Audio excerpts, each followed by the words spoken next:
Hello and welcome to SPMIS Academy. Today we'll analyze important newspaper articles of 8th November 2025. Please note you can download the PDF version of today's newspaper analysis by clicking the link given in the comment section. This is the list of the topics that we'll be covering from today's newspaper. The first topic is about 150 years celebration of Vande Mataram. This topic is important from our syllabus GS paper 1 Indian history point of view. Vande Mataram song के बारे में कुछ important factual information देखते हैं। The song was written by Bankim Chandra Chattopadhyay. इन्हीं को बंकिम चंद्र चटर्जी भी लिखा जाता है, is also known as Bankim Chandra Chattopadhyay. This poem Vande Mataram written in Sanskrit was first published in journal Banga Darshan on 7 November 1875। तो इसी के 150 साल पूरे हुए हैं जिसको पूरे भारत भर में सेलिब्रेट किया जा रहा है। बाद में ये सॉन्ग या poem Vande Mataram was also included in Bankim Chandra Chatterjee's novel Anand Math. इसको ट्यून प्रोवाइड किया है यदुनाथ भट्टाचार्य जी ने। This was first sung by Rabindranath Tagore at 1896 Congress session in Kolkata। 1907 में पहली बार मैडम भीकाजी कामा ने भारत का तिरंगा भारत से बाहर फहराया था एट स्टटगार्ड इन बर्लिन। ये आप हिस्ट्री में जरूर पढ़ते होंगे। उस टाइम में जो तिरंगा उन्होंने लहराया था उस पे लिखा हुआ था वंदे मातरम। अगर वंदे मातरम सॉन्ग के एसेंस की बात की जाए कि इसमें एग्जैक्टली मीनिंग क्या है, तो बंकिम चंद्र चटर्जी जी लिखते हैं कि अभी भारत सफ़र कर रहा है because of foreign rule. We are getting exploited and are inflicted with poverty. But इस सॉन्ग के थ्रू बंकिम चंद्र चटर्जी जी एक प्रॉस्पेरस फ्यूचर की भी कल्पना करते हैं कि भारत की जो लॉस्ट ग्लोरी है वो वापस से रिवाइव होगी। ये जो सॉन्ग है after it was written and then published in novel आनंद मठ in 1882। उसके बाद धीरे धीरे it became symbol of patriotism। National awakening के साथ साथ इस सॉन्ग की भी पॉपुलैरिटी बढ़ती गई।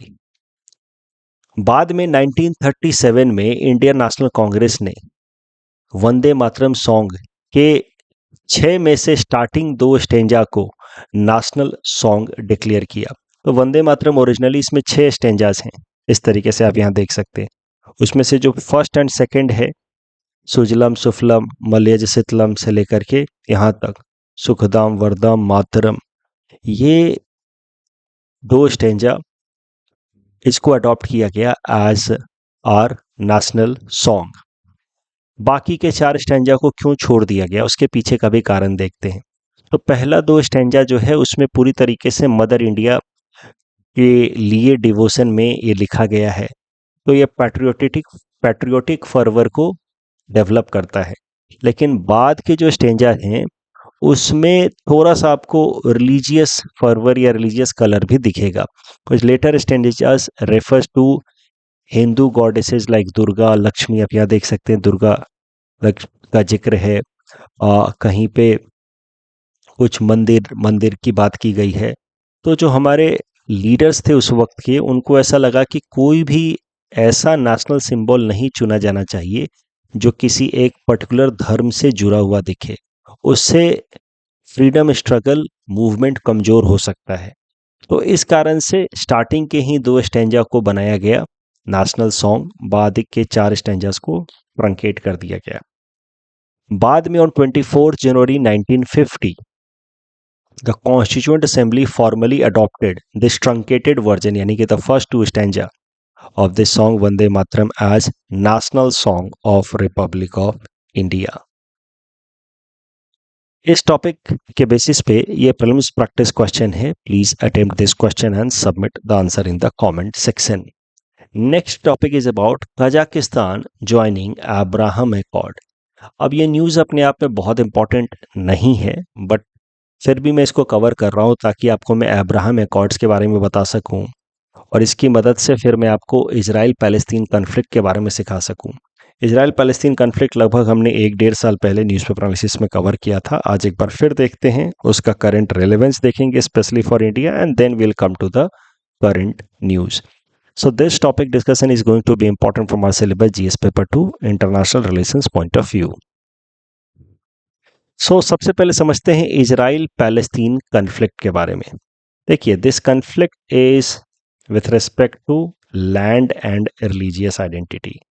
जिस लैंड से रिलेटेड ये कन्फ्लिक्ट है वो यहाँ वेस्ट एशिया में लोकेटेड है, at the tri junction of Asia, Europe and Africa. इस लैंड पे जहाँ पे मेनली आज इजराइल देश बसा हुआ है, और इसको इस लैंड के पर्सपेक्टिव से कहा जाए तो लैंड कन्फ्लिक्ट है। अगर रिलीजन के पर्सपेक्टिव से देखा जाए तो जो इजराइल पैलेस्तीन कन्फ्लिक्ट है, it is conflict between Jews and Islamic people. Islam में भी मेनली अरबिक इस्लामिक लोगों का जूस के साथ कन्फ्लिक्ट का रिप्रेजेंटेशन है दिस इजराइल पैलेस्तीन कन्फ्लिक्ट। ये जो लैंड है, यहाँ पे ट्रेडिशनली 3 धर्म के लोग रहते रहे हैं, ज्यूस, मुस्लिम एंड क्रिश्चियंस। तीनों के रिलीजियस पर्सपेक्टिव से यहाँ पे इम्पॉर्टेंट लोकेशंस हैं, स्ट्रक्चर्स हैं। That is why all the 3 community consider this territory sacred for their community. अब थोड़ा कन्फ्लिक्ट की बात करते हैं, पूरे हिस्टोरिकल बैकग्राउंड के साथ देखने की कोशिश करते हैं इजराइल पैलेस्तीन कन्फ्लिक्ट को। तो ये जो लैंड आप देख रहे हैं, this small parcel of land at the tri junction of 3 continent, Africa, Asia and Europe, यहाँ पे 3000 साल पहले से जिस कम्युनिटी के लोग रह रहे हैं, they were Jews. It was originally a Jewish kingdom, but चूंकि ये ट्राई जंक्शन पे है तो तीनों तरफ से इन्वेजन होता रहता था। कोई एशिया का इन्वेडर आ रहा है, उसको यूरोप में जाना है तो भी यहाँ पे इन्वेड करेगा। लाइकवाइज अफ्रीका से कोई एशिया में इन्वेड कर रहा तो भी यहाँ पे इन्वेड होगा। तो बार बार डिसरप्शंस के कारण हुआ क्या कि कई सारे ज्यूस यहाँ से माइग्रेट आउट कर गए और दुनिया के अलग अलग हिस्सों में जाकर के सेटल हो गए। तो ज्यूस कम्युनिटी की पॉपुलेशन यहाँ पे कम हो गई। फिर बाद में इस वेस्ट एशिया रीजन में मुस्लिम या इस्लामिक रिलीजन का जन्म हुआ। फॉर्मली आप कह सकते हैं विद प्रॉफिट मोहम्मद। तो विद 7th सेंचुरी इस एरिया में इस्लामिक कम्युनिटी के लोग आने लगे पूरे वेस्ट एशिया में, यानी कि जो लोग पहले से रह रहे थे अब वो लोग इस्लाम को मानने लगे। तो एक तरीके से आप कह सकते हैं कि इस्लाम यहाँ पे सबसे पॉपुलर रिलीजन होने लगा, और इस्लाम कम्युनिटी के लोग अब इस एरिया में सेटल होने लगे। इस्लाम कम्युनिटी के लोग जो अरबिक भाषा बोलते थे वो इस एरिया में सेटल होने लगे, और उन्हीं को कहा जाता है Palestinians. Palestinians are Islamic people having Arabic culture and language settled on this parcel of land known as Palestinians। तो पहले थे ज्यूइश, बाद में यहाँ पैलेस्टीनियन सेटल होने लगे। अच्छा, माइनॉरिटी में क्रिश्चियंस हमेशा से ही यहाँ पे रहे हैं, बिकॉज क्रिश्चियनिटी के पर्सपेक्टिव से भी ये सैक्रेड लैंड रहा है, जैसा मैंने आपको बताया। तो बाय 1800 अगर देखा जाए, अब एकदम रिसेंट पास्ट में अगर आ जाए, पिछले 150-200 सालों में आ जाए, तो यहाँ पे ज़्यादातर जो पॉपुलेशन थी वो अरब मुस्लिम्स थी, यानी कि पैलेस्टीनियंस की थी, along with some Christians and Jews। लेकिन फिर by the end of 19th century 1890s में, जबकि 19th सेंचुरी आप मान सकते हैं ख़त्म हो रहा है, उस वक्त जो दुनिया भर में जूस लोग सेटल्ड थे अलग अलग जगहों पे, उनके बीच में एक मूवमेंट शुरू हुआ। उस मूवमेंट को नाम दिया गया ज़ायोनिज़्म मूवमेंट।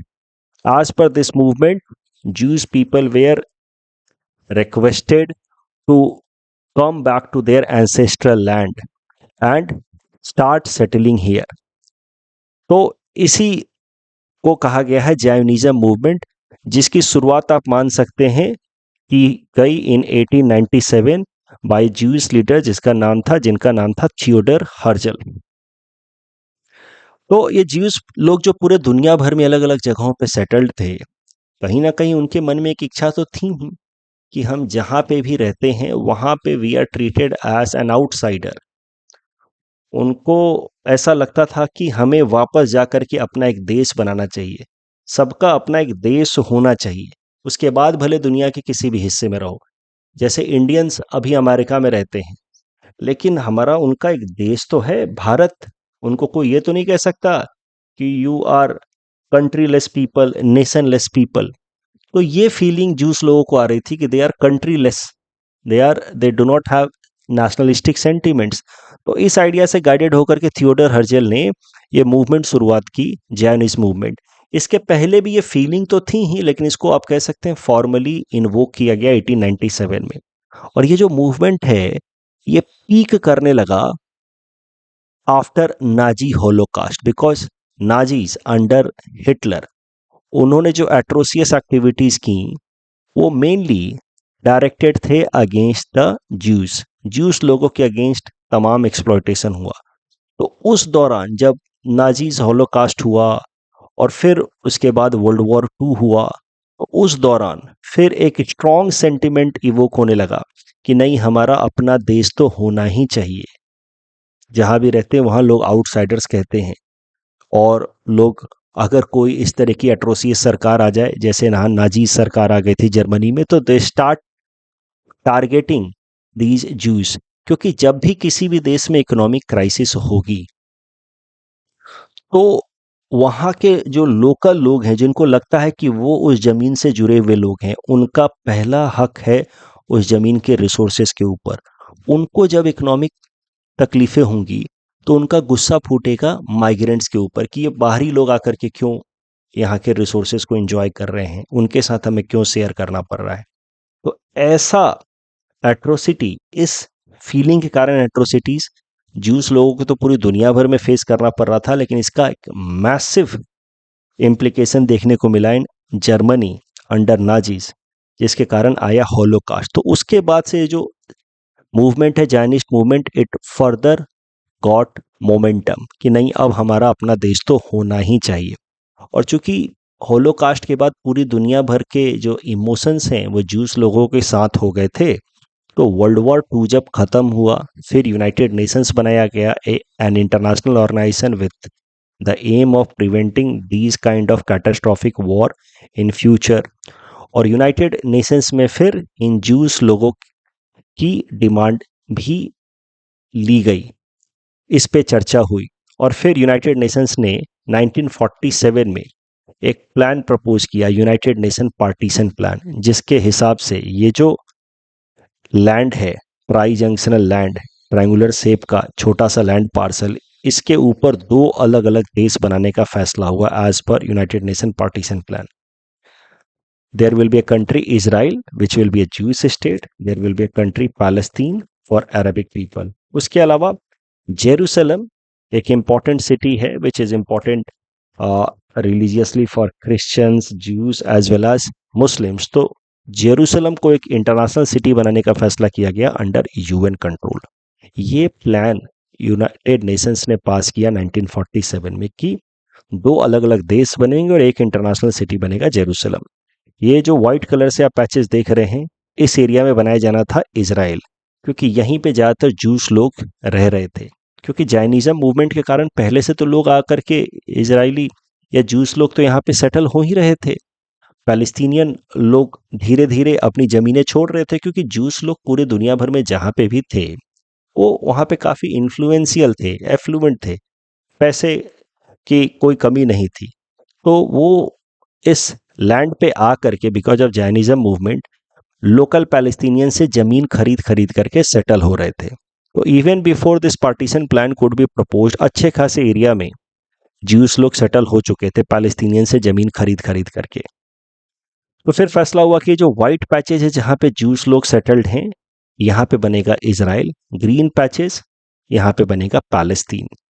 लेकिन जब यूनाइटेड नेशंस के प्लेटफॉर्म पे ये पार्टीशन प्लान प्रपोज किया गया कि इस लैंड का डिवीजन होगा और यहाँ पे दो अलग अलग देश बनाए जाएंगे, तो उस प्लान के हिसाब से इजराइल ने तो अपनी बाउंड्री मार्किंग शुरू कर दी और एक अलग देश बना दिया 1948 में, अपने आप को डिक्लेयर कर दिया Israel independent sovereign state. But जो नेबरिंग अरबिक कंट्रीज थे, लीबिया या Jordan, even Egypt, Saudi Arabia, इन देशों को, क्योंकि ये देश अरबिक कंट्रीज हैं, इनको ये यूएन पार्टीशन प्लान पसंद नहीं आया कि ऐसे कैसे हमारी ज़मीन को आपने डिवाइड कर दिया और इजराइलियों को दे दिया और या जूस लोगों को दे दिया, और उन्होंने अपना देश बनाना भी शुरू कर दिया 1948 में। तो एक तरफ इजराइल अपनी बाउंड्री मार्किंग कर रहा है, दूसरी तरफ अरबिक देश जो हैं वो यूनाइट हो गए कि नहीं, हम यूएन के इस प्लान को नहीं मानेंगे और हम इजराइल देश बनने नहीं देंगे। और सारे अरबिक कंट्रीज ने मिल करके कलेक्टिवली अटैक कर दिया इजराइल के ऊपर। इसमें आगे आगे आगे तो लेबनान जॉर्डन जैसे देश थे, लेकिन उनको सपोर्ट कर रहे थे इजिप्ट एंड सऊदी अरबिया जैसे मेजर देश। तो पीछे से सबसे मेजर देश जो सपोर्ट कर रहा था वो था सऊदी अरबिया, क्योंकि अरबिक कंट्रीज का वही है लीडर। अब क्या हुआ कि एक वॉर शुरू हो गई। एक तरफ देश बना इजराइल 1948 में और तुरंत ही वॉर शुरू हो गई, जिसको कहा गया है फर्स्ट अरब इजराइल वॉर। इस वॉर में हम अगर सोचें लॉजिकली तो इजराइल को सस्टेन नहीं कर पाना चाहिए था, सरवाइव नहीं करना चाहिए था, क्योंकि अभी अभी तो नया नया देश बन रहा है। How could it fight against so many Arabic countries surrounding this small country which is also newly formed Israel. तो इस वॉर में इजराइल को तो सरवाइव नहीं करना चाहिए था। Israel as a country would have been ended that time only. लेकिन इजराइल को सपोर्ट किया अमेरिका ने, और अमेरिका की मदद से Israel sustained, survived and even defeated the other Arabic powers. America क्यों सपोर्ट करता है इजराइल को? उसके पीछे दो कारण बताए जाते हैं। पहला, अमेरिका का खुद का नेशनल सेल्फिश वेस्टेड इंटरेस्ट, कि इजराइल एक देश अगर रहेगा वेस्ट एशिया में जो प्रो यूएस होगा, तो it will provide a base to America to have some say in the politics of West Asia. सरल भाषा में कहें तो America sees Israel as its outpost in West Asia. एक कारण ये बताया जाता है। दूसरा कारण ये बताया जाता है कि अमेरिकन इकोनॉमी में, सोसाइटी में there are many Jews people who hold very influential position. Even polity को भी वो कंट्रोल करते हैं बैकडोर से, because they are very influential economically, they are very rich, society में they have huge influence. So वो वहाँ की सरकारों को इनडायरेक्टली इन्फ्लुएंस करते हैं to have soft stand towards Israel. अब ये दो मोटे मोटे कारण हैं जिस कारण से the US always maintains good ties with Israel, always wants to protect the interest of Israel. कुछ दिनों पहले हम यूएनएससी की बात कर रहे थे, तो वहाँ पे भी मैंने बताया कि इजराइल के खिलाफ अगर कोई भी रिजोल्यूशन लाया जाता है यूएनएससी में, तो उसको यूएस वीटो कर देता है। Coming back to this discussion, US की मदद से इजराइल सर्वाइव्ड। उसके बाद भी 3 और मेजर वॉर हुए, तो टोटल 4 मेजर अरब इजराइल कन्फ्लिक्ट्स हुए 1948 के बाद। 1956 में ये सुएज कनाल को लेकर के हुआ था, 1967-68 में हुआ था तीसरा वॉर, फिर 1973 में वॉर हुआ, इसको कहा गया योम किपुर वॉर। इस 1973 के बाद सीधा 50 साल बाद अभी 2023 में जब हमास ने अटैक किया इजराइल के ऊपर, तो आप कह सकते हैं कि एक वॉर शुरू हुई। तो योम किपुर वॉर के 50 साल बाद वापस से कन्फ्लिक्ट शुरू हुई। मुद्दा यह है कि इजराइल को अमेरिका सपोर्ट करता रहा। वंस इजराइल सर्वाइव्ड, उसके बाद से जो सक्सेसिव वॉर हुए उसमें इजराइल बिकेम मोर एग्रेसिव। आज के टाइम में इजराइल इतना एग्रेसिव है कि वो अपनी टेरिटरी एक्सपैंड किए जा रहा है। तो आप देखिए, यूएन पार्टीशन प्लान से पहले पहले तक ये जो ग्रीन एरियाज हैं, यहाँ पे इस पूरे एरियाज में पैलेस्टीनियन लोग सेटल थे। कहीं कहीं पैचेज में इजरायली लोग या ज्यूस लोग आ गए थे। फिर पार्टीशन प्लान के हिसाब से ये होना चाहिए था इजराइल, और ये ग्रीन कलर से जो एरिया देख रहे हैं आप, वो होना था पैलेस्तीन।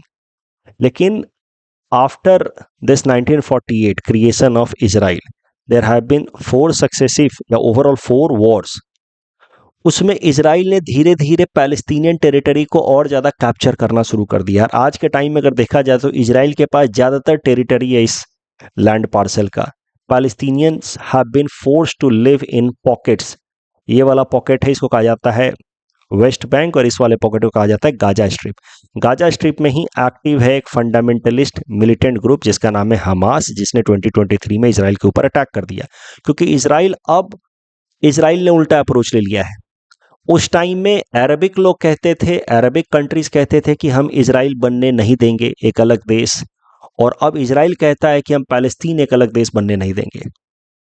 तो उस टाइम में अरबिक लोग ने रिजेक्ट किया यूएन का पार्टीशन प्लान, कहा यहाँ पे एक ही देश होना चाहिए, इजराइल, पैलेस्तीन। और अब इजराइल रिजेक्ट करता है यूएन के पार्टीशन प्लान को, कहता है कि यहाँ पे बस एक ही देश होना चाहिए और वो होना चाहिए इजराइल।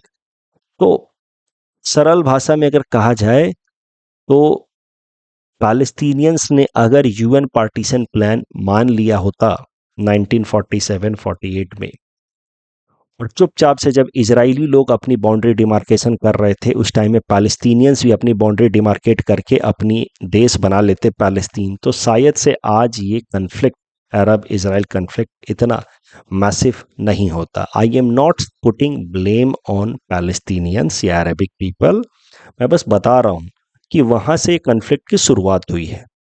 और उसके बाद से तो Israel has been very aggressive. उसके बाद से तो इजराइल ने कई सारे ह्यूमैनिटेरियन वायलेशंस किए ही हैं। आज के टाइम में भी वो गाजा के ऊपर कॉन्टिन्यूसली बॉम्बार्डिंग किए जा रहा है until this recent peace plan was implemented overall under surveillance of US president Donald Trump. तो इजराइल तो एक इररेस्पॉन्सिबल पावर माना ही जाता है और वो ह्यूमन राइट्स को ज़्यादा रिस्पेक्ट करता है नहीं।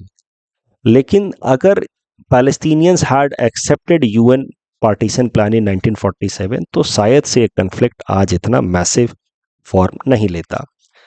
Coming back to this accord, तो मुद्दा यह है कि अब ये कन्फ्लिक्ट लगातार चल रहा है और पैलेस्टीनियंस के बिहाफ पे एक फंडामेंटलिस्ट ग्रुप है हमास, वो इजराइल के ऊपर अटैक कर देता है। फिर इजराइल जो है वो बॉम्बार्डिंग शुरू कर देता है। उसमें हमास के मिलिटेंट्स तो कम मारे जाते हैं, सिविलियन लोगों को नुकसान ज़्यादा उठाना पड़ता है। यही हो रहा है पिछले 2-3 सालों से। अब देखिए, वेस्ट एशिया के अंदर पीस लाने के लिए एक पीस एग्रीमेंट प्रपोज किया गया था यूएस द्वारा इन 2020 ओवरऑल अंडर सुपरविजन ऑफ उस टाइम में the US president Donald Trump. वो अब वापस से फिर से प्रेसिडेंट बन गए हैं। उस पीस अकॉर्ड का नाम था अब्राहम अकॉर्ड। अब्राहम अकॉर्ड नाम इसलिए रखा गया because Abraham is considered as forefather of all the 3 religions, Judaism, Christianity and Islam. इन तीनों रिलीजन में एक कॉमन फोर फादर हैं, उनका नाम है अब्राहम। इस्लाम में उनको इब्राहिम कहा जाता है। तो इस अब्राहम अकॉर्ड के अंदर अरबिक कंट्रीज और इजराइल के बीच में रिलेशंस को नॉर्मलाइज करने की कोशिश की जा रही है। This Abraham accord was first signed between Arabic countries like UAE, Bahrain, Morocco, Sudan and Israel, between Israel and these Arabic countries.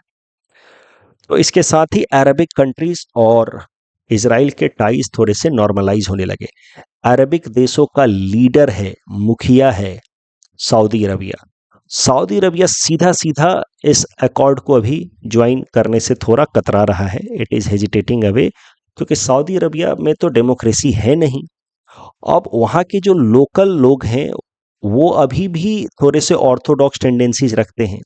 तो सऊदी गवर्नमेंट को थोड़ा डर है कि if they join this Abraham accord formally directly, so the common people in Saudi Arabia who still maintain Orthodox sentiments and who still maintains huge hatredness for Israel, वो Saudi Arabia की सरकार के खिलाफ हो सकते हैं। वहाँ पे कोई रिवॉल्यूशन ना आ जाए against all south family which is ruling Saudi Arabia. तो इसी कारण से Saudi Arabia is not directly part of Abraham accord, but it is,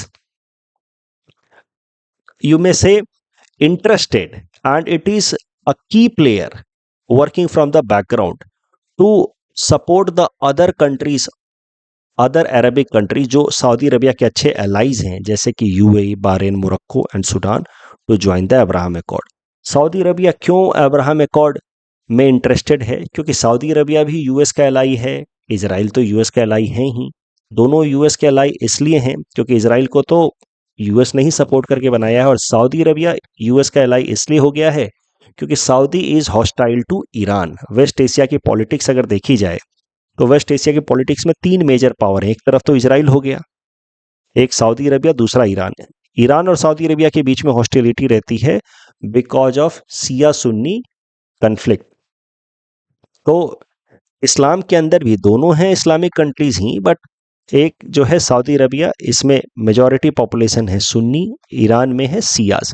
तो इस सेक्टेरियन डिफरेंसेस के कारण सऊदी और ईरान के बीच में हॉस्टिलिटी रहती है, और Iran became hostile to America in in 1971 after Iranian revolution. तो ईरान और अमेरिका के रिलेशंस खराब हैं सिंस 1979 इरानियन रिवॉल्यूशन। और ईरान जो है वो सऊदी अरबिया का भी दुश्मन है। तो इस कारण से दोस्त दुश्मन का दुश्मन दोस्त होता है, इस फिलॉसफी को यहां देखा जाए तो आप कह सकते हैं कि US and Saudi Arabia are allies. अब वेस्ट एशिया के अंदर अगर आप पॉलिटिक्स देखो तो यहाँ पे ट्रायंगुलर पॉलिटिक्स है। एक तरफ है इजराइल, दूसरी तरफ है ईरान, तीसरी तरफ है सऊदी अरबिया। ईरान और सऊदी अरबिया के बीच में हॉस्टिलिटी है बिकॉज ऑफ सिया सुन्नी डिस्प्यूट। इजराइल और सऊदी अरबिया के बीच में Palestinian dispute.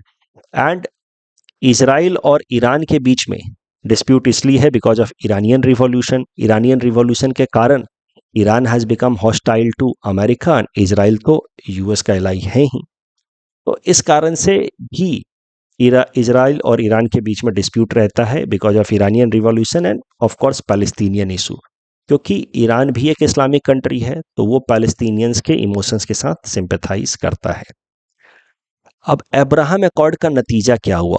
What are the impact of Abraham accord in changing dynamics of West Asia?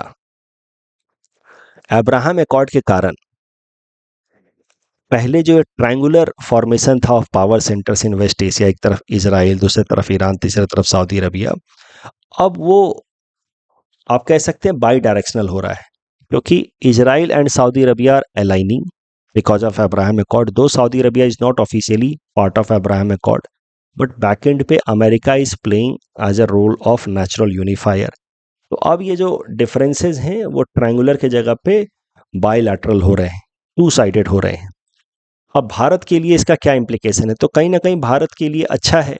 It is a positive development this Abraham accord because West Asia के अंदर जितने disputes कम होंगे भारत के लिए उतना बेहतर होगा। रीजन बीइंग वेस्ट एशिया में जितने फॉल्ट लाइंस होंगे भारत को अपनी policy with respect to West Asia manage करने में उतनी तकलीफ होती है। क्योंकि India wants to maintain good ties with all the three power blocs. अब जितनी हॉस्टिलिटी कम होगी, जितना पोलराइजेशन कम होगा भारत के लिए उतना अच्छा है। तो अब्राहम अकॉर्ड का नतीजा ये हुआ कि अब कम से कम सऊदी अरबिया और इजराइल के बीच में जो हॉस्टिलिटी है वो कम हो रही है। Though Saudi Arabia is not officially part of Abraham accord. तो इस कारण से India is now in a better position to balance its ties with respect to Arabs and Israel, क्योंकि अरब्स एंड इजराइल्स की हॉस्टिलिटी कम हो रही है in West Asia because of Abraham accord. इसी का पॉजिटिव आउटकम देख सकते हैं कि India has been part of I2U2 initiative. एक इंपॉर्टेंट इनिशिएटिव ली गई, एक ग्रुप बनाई गई जिसका नाम है I2U2 इनिशिएटिव। उसमें एक तरफ इजराइल है, दूसरा देश इंडिया है, तीसरा देश है यूएई, चौथा है यूएस। तो I2U2 इनिशिएटिव में आप देखिए इजराइल है एंड यूएई है। UAE is an Arabic country, Israel तो एक जूस देश है ही। तो I2U2 में Israel and UAE were able to come together mainly because of Abraham accord. और भारत और यूएस भी इसका हिस्सा है, और जिसके साथ I2U2 समिट या प्लेटफॉर्म में चारों देश मिल करके अपने रिलेशंस को बेहतर कर रहे हैं। तो अब्राहम अकॉर्ड का नतीजा है कि भारत को अपनी foreign policy with respect to West Asia frame करने में थोड़ी ईज आ रही है because now the triangular polarisation is being reduced to bilateral polarisation. अब भारत को बस एक तरफ सोचना है कि ईरान को कैसे खुश रखें, दूसरी तरफ सऊदी अरबिया और इजराइल तो अब एक साथ हैं ही इनडायरेक्टली बिकॉज नेचुरल यूनिफायर है यूएस। अब करंट न्यूज जो है it is not that significant, but फिर भी आपको याद रखना चाहिए from prelims perspective. Kazakhstan, a Central Asian country, has also decided to join Abraham accord on insistence of US President Donald Trump. Other countries that are already part of Abraham Accord apart from Israel, Israel तो है ही एक side में, दूसरे देश जो इसका हिस्सा है Bahrain, Morocco, Sudan and UAE. Most probably Saudi Arabia will also be a part of it but not today, after 5-6 years later. Central Asia की बात की जाए तो there are 5 countries together known as Central Asia. All of them are landlocked. Kazakhstan, Tajikistan, Kyrgyzstan, Turkmenistan and Uzbekistan. Uzbekistan की बात की जाए तो ये डबल लैंडलॉक्ड है क्योंकि इससे जो भी कंट्री बाउंड्री शेयर करते हैं वो भी लैंडलॉक्ड हैं। तो इस कारण से Uzbekistan is known as a double landlocked country. इस टॉपिक डिस्कसिंग के बेसिस पे ये प्रीलिम्स प्रैक्टिस क्वेश्चन है। Please attempt this question and submit the answer in the comment section. Next topic is about UNEP adaptation and emission gap report, important from our syllabus GS paper 3 environment point of view। सबसे पहले समझते हैं difference between mitigation and adaptation. देखिए, mitigation and adaptation both are strategies to deal with global warming, climate change. लेकिन mitigation में focus रहता है on dealing with the root cause, that is greenhouse gases, उनके emission को cut down करना। जबकि adaptation के अंदर फोकस रहता है कि हम अपने बिहेवियर को, अपने लाइफस्टाइल को ऐसे चेंज करें कि हम ग्लोबल वार्मिंग के बावजूद भी हमारी लाइफ पे कोई बहुत ज़्यादा डैमेजिंग इफेक्ट ना हो। तो मिटिगेशन जो है रूट कॉज को डील कर रहा है, अडेप्टेशन जो है वो फोकस कर रहा है कि ग्रीन हाउस गैसेस या ग्लोबल वार्मिंग के बावजूद भी हम कैसे अपने आप को मैनेज करें ताकि हमारे जीवन में कोई उल्टा प्रभाव, निगेटिव प्रभाव ना हो। मिटिगेशन का एग्जाम्पल हो सकता है INDC targets under Paris agreement जो दुनिया भर के देशों ने कमिट किया है, जिसके अंतर्गत ग्रीन हाउस गैसेस के इमिशन को कट डाउन करने की कोशिश की जा रही है। अडेप्टेशन का एग्जाम्पल हो सकता है मिशन लाइफ जो भारत सरकार ने अनाउंस किया, स्टार्ट किया। मिशन लाइफ के अंतर्गत फोकस किया जा रहा है कि एनवायरमेंट फ्रेंडली लाइफस्टाइल को डेवलप किया जाए। फॉर एग्जाम्पल कार, मतलब ऐसे घर बनाए जाए जो रिजिलियंस हो, डिजास्टर रिजिलियंट हो। तो मिशन लाइफ जो है it can be seen as a part of adaptation, but अगर ब्रॉडली देखा जाए तो उसमें थोड़े बहुत मिटिगेशन स्ट्रेटजी भी हैं। जैसे उसमें बहुत डिजास्टर रेजिलिएंट घर बनाने की कोशिश की जा रही है कि अगर डिजास्टर हुआ भी तो भी हमारे लाइफ थ्रेटनिंग ना हो। साथ ही साथ थोड़े से मिटिगेशन की स्ट्रेटजी भी आप देख सकते हैं मिशन लाइफ में कि वहाँ पे जैसे कार के बजाय हम लोगों को कोशिश मोटिवेट किया जा रहा है कि हम साइकिलिंग करें, हमें एक्सरसाइज करने पे ज़्यादा फोकस करने पे किया जा रहा है कि हम अपने आप को डेवलप करें, एक्सरसाइज करें, हेल्दी बने रहें, ताकि थोड़ी बहुत ग्लोबल वार्मिंग हो, ग्रीन हाउस गैस इमिशन हो भी तो भी हमारे स्वास्थ्य के ऊपर ज़्यादा नेगेटिव इम्पैक्ट ना हो। तो मिटिगेशन के एग्जाम्पल जैसे रिन्यूएबल एनर्जी हो सकता है, इको फ्रेंडली ट्रांसपोर्टेशन। अडेप्टेशन के एग्जाम्पल जैसे flood barrier in urban spaces की, अगर फ्लड आया भी तो भी अर्बन एरिया उससे फ्लडेड ना हो, इम्पैक्टेड ना हो। कोस्टल रिस्क एरियाज में डिलिमिटेशन की, कोस्टल एरियाज में पर्टिकुलर कुछ कुछ एक्टिविटीज़ को रिस्ट्रिक्ट किया जाए कि अगर सुनामी आई भी because of global warming and all तो उसको हम लोग रोक पाए, उसके कारण जो डैमेजेस हैं उसको प्रिवेंट कर पाए। सरल भाषा में कहें तो अडेप्टेशन का मतलब ग्लोबल वार्मिंग हो रही है, होने दो, बट उसके साथ हम कैसे सर्वाइव करें। There are many activities which could be considered as part of both mitigation as well as adaptation, जैसे increasing green areas in urban places, awareness generation जो है, water and energy saving जो है, it can be mitigation as well as adaptation strategy both। वैसे ही मैंने कहा mission life mostly it can be considered as an adaptation strategy, but some of the initiative of mission life could be also put as part of mitigation as well। तो ये तो बात हो गई mitigation and adaptation की। अब United nation environment programme एक international agency है यूनाइटेड नेशंस की, जिसको बनाया गया था इन 1972 आफ्टर स्टॉकहोम कॉन्फ्रेंस। इसके बारे में हमने द डे बिफोर यस्टरडे चर्चा की। इसका हेड क्वार्टर है at Nairobi, Kenya. In fact Africa के अंदर यूनाइटेड नेशंस का ये अकेला मेजर हेड क्वार्टर है, बाकी तमाम जो हेड क्वार्टर्स हैं वो तो यूरोप में है, नहीं तो अमेरिका में है यूनाइटेड नेशंस के। तो यूएनएपी स्टॉकहोम कॉन्फ्रेंस के बाद बना headquarter in Nairobi, Kenya. UNEP दो महत्वपूर्ण रिपोर्ट पब्लिश करता है, एक है अडेप्टेशन गैप रिपोर्ट, दूसरा है इमिशन गैप रिपोर्ट। नाम से ही आपको समझ आ रहा होगा कि दोनों रिपोर्ट्स के अंदर किन एरियाज पे फोकस किया जाता है। अडेप्टेशन गैप में फोकस किया जाता है कि हमारी जो भी अडेप्टेशन स्ट्रैटेजीज हैं क्या वो सफिशिएंट हैं या नहीं, हमारी लाइफ सेव करने के लिए या हमारी इकोनॉमी को प्रोटेक्टेड रखने के लिए। तो adaptation gap reports highlights the adaptation gap between the current efforts and what should actually be done, and emission gap report it focuses on the mitigation gap कि जो हमारा current greenhouse gas emissions को cut down करने की strategy है क्या ये sufficient है to meet the Paris agreement target. Paris agreement के अंतर्गत लक्ष्य रखा गया है कि by the year 2100 the global warming should not go beyond 1.5 degree Celsius desirably. Maximum 2 degree Celsius तक अलाउ किया जा सकता है, लेकिन कोशिश करनी है कि 1.5 डिग्री सेल्सियस से उससे कम रखें ग्लोबल वार्मिंग को। तो क्या हमारे दुनिया भर के देश जिस तरीके से इमिशन कर रहे हैं, क्या वो काफ़ी हैं हमारे इस पेरिस एग्रीमेंट के टारगेट को मीट करने के लिए? ये देखा जाता है in emission gap report. Current news ये है कि both the reports, United Nation adaptation gap report and emission gap report has been published by UNEP recently. Adaptation gap report की बात की जाए, साल 2025 का थीम है running on empty. Running on empty theme इसलिए है क्योंकि रिपोर्ट में हाईलाइट किया गया है कि जितना अडेप्टेशन के लिए फाइनेंस की जरूरत है, उसका बहुत कम हिस्सा एक्चुअली में इन्वेस्ट किया जा रहा है। दिस रिपोर्ट हाईलाइट्स कि there is a need of about 310 to 365 billion dollar annually to be invested for climate adaptation, लेकिन currently we are spending only about 26 billion dollar।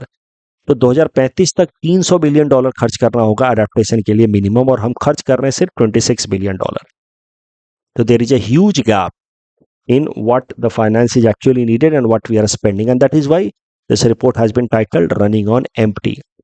दूसरा ये कहता है कि जो ग्लासगो एग्रीमेंट के अंदर या ग्लासगो कॉन्फ्रेंस ऑफ पार्टी जो हुई थी इन ईयर 2022, उसमें जो टारगेट रखा गया था कि हम लोग ग्लोबल अडेप्टेशन फाइनेंस को 40 बिलियन डॉलर तक ले आएंगे by 2025। That target has been already missed. The adaptation पे खर्च जो है हार्डली 30 बिलियन डॉलर के आसपास है, जबकि ग्लासगो क्लाइमेट पैक्ट में रखा गया था टारगेट 40 बिलियन डॉलर खर्च किया जाएगा on adaptation. So that is why this adaptation gap reports highlights the fact कि अडेप्टेशन के ऊपर जो फाइनेंस है वो बहुत कम किया जा रहा है, उससे ज़्यादा होना चाहिए। इमिशन गैप रिपोर्ट, मैंने आपको बताया कि इमिशन गैप रिपोर्ट का लक्ष्य क्या होता है, वो देखे कि एक्चुअल इमिशन कितना है और कितना होना चाहिए in order to meet our target under Paris agreement. That is why sometimes it is also known as bridge gap report, कि इतना होना चाहिए, इतना हो रहा है, तो व्हाट इज द डिफरेंस, कितना हमको और इमिशंस को कट डाउन करना होगा in order to bridge the gap between what is actually happening and what should ideally happen. That is why emission gap report is also known as bridge gap emission report.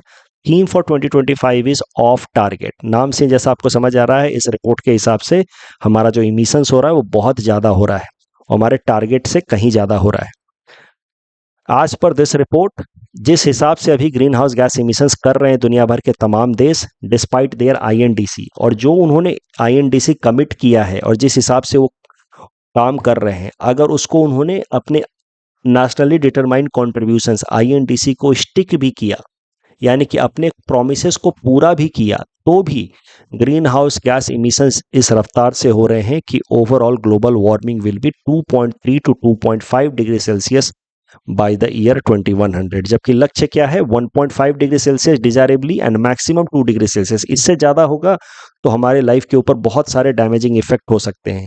लेकिन ये जो emission gap report है कहता है कि जिस हिसाब से ग्रीन हाउस गैस इमिशंस हो रहे हैं और जिस हिसाब से दुनिया भर के देशों ने अपने नेशनली डिटरमाइंड कॉन्ट्रीब्यूशंस बनाए हैं, अगर वो सब पूरे भी हो जाते हैं तो भी our emission is on the higher side and we are not going to meet the target of 1.5 degree Celsius. तो our emissions are rising, and if it continues to happen the way it is going on right now, there is going to be huge gap in what should be there as per Paris Agreement and what is actually happening by the year 2100। इस topic के basis पे prelims practice question है। Please attempt this question and submit the answer in the comment section. ऐसा सवाल आपसे पूछा जा सकता है मेंस में कि मिटिगेशन एंड अडेप्टेशन के बीच का अंतर बताइए, और ग्लोबल लेवल पे और नेशनल लेवल पे इनिशिएटिव्स बताइए with respect to both mitigation and adaptation. तो इस सवाल के 4 पार्ट हैं। एक तो हिस्सा है कि मिटिगेशन एंड अडेप्टेशन के बेसिक अंतर बताइए, वो तो है ही, प्लस आपको बताना है कि ग्लोबल लेवल पे मिटिगेशन के लिए और अडेप्टेशन के लिए क्या क्या इनिशिएटिव्स लिए गए हैं, और नेशनल लेवल पे मिटिगेशन के लिए और अडेप्टेशन के लिए क्या क्या इनिशिएटिव्स लिए गए हैं। पहले खुद सोचने की कोशिश कीजिए, पहले पॉइंट्स बनाइए अपने लेवल पे, इतने दिनों से पढ़ रहे हैं आप, और उसके बाद आंसर लिखिए। If needed then you can read the hints also. Next topic is about Amul rank first amongst world top cooperatives, important from prelims exam point of view. याद रखिएगा, अमूल एंड दूसरी देश हमारे देश की cooperative IFFCO, Indian farmer fertiliser cooperative limited, have been rank first and second globally amongst the cooperative on the basis of their turnover relative to GDP per capita. तो जितना उनका turnover with respect to GDP per capita उसके basis पे अमूल पहले number पे आया, दूसरे number पे आया है IFFCO. This was recognised during international cooperative alliance conference of 2025 going on in Doha, Qatar. अच्छा, आपको ये भी याद रखना है कि साल 2025 जो है it is international year of cooperatives. इस टॉपिक के बेसिस पे प्रीलिम्स प्रैक्टिस क्वेश्चन है. Please attempt this question and submit the answer in the comment section. Karnataka menstrual policy के बेसिस पे जो सवाल था उसमें दूसरा स्टेटमेंट सीधा सीधा गलत है. यहाँ पे पूछा गया है कौन सा statement national air quality index के लिए सही है. तो you see second statement is wrong, क्योंकि इसमें quality air quality is not into 8 colour coded category but 6. तो ये 8 नहीं 6 है. तो अपने आप एलिमिनेशन मेथड से जवाब मिल जाएगा 1 और 3. यूनिवर्सल बेसिक इनकम तीसरा स्टेटमेंट गलत है, पहला और दूसरा सही है. प्रोजेक्शन क्या है तो सीधा सवाल था. That's all from our side for today. Thanks for watching.